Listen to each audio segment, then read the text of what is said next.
Hey, what's going on everyone? So in this video, we're gonna take a look at 9 different jobs that don't require a 4-year college degree. So this is a highly requested video. And I think we have a slight problem within our society where it seems as though 95% of high school students, or at least in my high school, 95% of high school students are being highly pressured into attending 4-year universities. And there's absolutely nothing wrong with that. It's very, very important for people to go to 4-year university and get bachelor's degrees.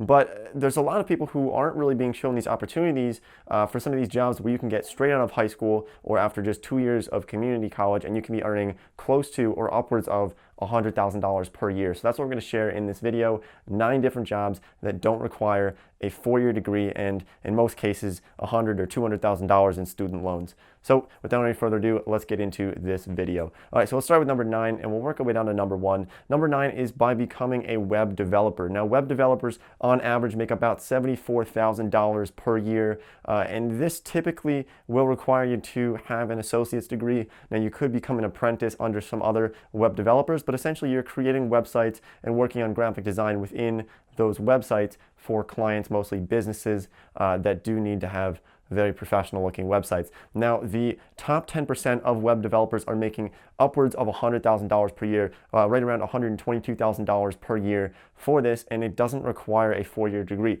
Now, does a 4-year degree help with this? Obviously, it probably does help with a web developing company, but you only need a 2-year degree, but realistically you don't need one at all. I don't want to make it sound like it's an easy job. It's certainly something that takes a lot of skill and a lot of time to build up over time, but you don't need to have that 4-year degree in order to make some decent money with a web developing company. So that is number 9. Let's move on to number 8, which is possibly one of my favorite on this list, and that is becoming a real estate agent. So if you're familiar with Graham Stefan, he makes some really interesting videos about real estate and how he sells houses in Beverly Hills and whatnot. But he makes, I think in 2017, he said that he made somewhere around $700,000 in total profit. Now, some of that was from real estate investments and whatnot, but a good portion of it was from selling homes and apartment complexes and whatnot. And so this is something that you can look into as well. Becoming a real estate agent, it doesn't require you to go to college. You do have to pass a couple of exams depending on what state you're in, but it does not require a college degree.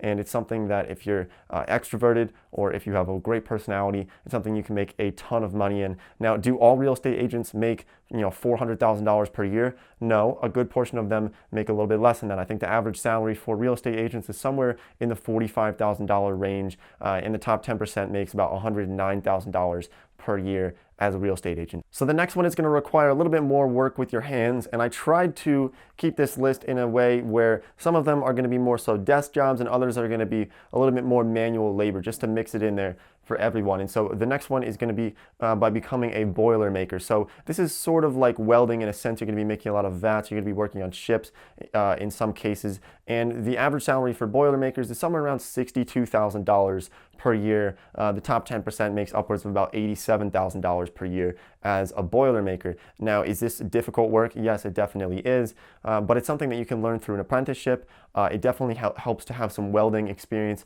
as a background, so you can go to a technical school for welding and then become a Boilermaker and get some nice job offers out there. And you could probably become part of a union as a Boilermaker. In a lot of cases, a lot of these Boilermakers are in a union, and you can get some really decent benefits by being in a union, as with some of these other jobs that I'll mention in this list. So the next one is by becoming an electrician. Now, right now, the average salary for electricians is somewhere around $54,000. Now, this doesn't mean that if you start as, year 1 as an electrician, you're gonna make 54 grand. You're probably gonna make less than that, but over time you can build it up, and that's probably why the top 10% of electricians make somewhere around $90-some thousand per year as an electrician. This is something that you can do straight from technical school into the workforce. So you could go from high school while doing technical school in high school straight into the workforce as an electrician and make a pretty decent amount of money right off the bat. That's why I want to throw it in this list. Definitely working with your hands. You're going to involve a little bit more risk. You're dealing with electrical currents. Obviously there's risk involved, but it's certainly something that could pay you pretty well. Now, there is another one that I want to mention here that kind of ties in with an electrician, and that is by becoming someone who actually installs and maintains power lines. So electrical power lines that go all the way down your road, most likely down your street. And this is obviously going to be another job that could involve a lot of risk, but that's probably why the average salary is about $60-some thousand per year, with the top 10% netting about $100,000 per year as someone who is installing and repairing and maintaining power lines. So how do you get into this? Most likely just like how you get into becoming an electrician. You want to go to a trade school of some sort for electrical. It's really going to give you a really nice base for this, and you can apply for a job like this one. Now, another route that you could consider going is by becoming a registered nurse. Now, there's a reason why I really think that this is an interesting route to go, because registered nurses are going to be growing in the future. We're talking double-digit % growth in the next 10 years, in the next 10 to 15 years for registered nurses. So there's going to be a very high demand for registered nurses. That's why they're going to be making $70,000 per year on average, with some of them making upwards of $100,000 per year as a registered nurse. And you don't have to go to a 4-year school for this. So you can get an associate's degree for nursing, or you can go to some other programs. You might want to look into this a little bit further. I'm not an expert on this, and I'm not going to pretend like I am, but I know that you don't have to go for a 4-year school to become a registered nurse and make a pretty decent amount of money. Well, like I said, one of the best parts about this is that it's definitely an up-and-coming and kind of always up-and-coming area, which is healthcare. So let's get into the last few ones on this list that I think you might find to be a little bit interesting. So this next one is definitely one of the most interesting on this list, and I'll tell you why. This has a lot of potential to make a lot of money, and that is by becoming someone who is installing, repairing, or maintaining elevators. So we have millions of elevators in this world, but most companies and most office owners are not going to want to hire their janitor or their custodian to fix an elevator. This is something that could really cause a lot of damage. It could kill people if you don't do it right. So you're not going to just have your janitor fixing up your elevator. You want somebody who's professional and can take on that liability and the responsibility to fix elevators. So you can become someone who repairs them, maintains them, and trust me, if you've ever lived in a high-rise building, I lived in one last year and it sucked in terms of elevators. It was breaking every other day, and the elevator repair people were coming in every other day to fix it, and they were making a lot of money. That's why they're making about $70-some thousand per year,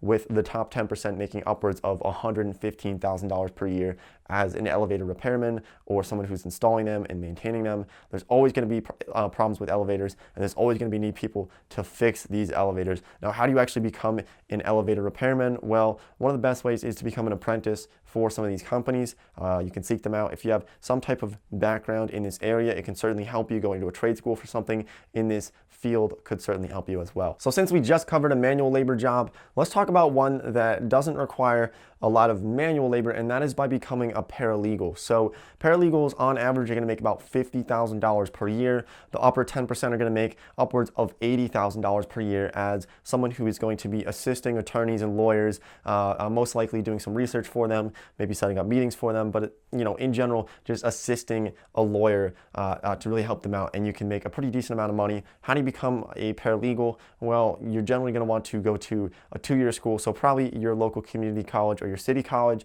and then get that associate's degree to become a paralegal, or you could actually look into a 4-year degree, but not everyone needs that 4-year degree in order to become a paralegal. So number 1 on this list is by becoming a dental hygienist. So right now they're making on average about $74,000 per year. In order to become a dental hygienist, you're generally going to have to go to school for 2 years for your local community college or your local college. Now there are people who go for 4 years, and you could do that as well, but a lot of them will go for just 2 years, and they'll get that associate's degree, and then they can become a dental hygienist. Like I said, on average $74,000 per year, with the top 10% making upwards of $100,000 per year. So those are the 9 on this list. If you enjoyed the video in any way, don't forget to drop a like and subscribe if you haven't done so already. Thanks so much for watching, and I'll see everybody next time.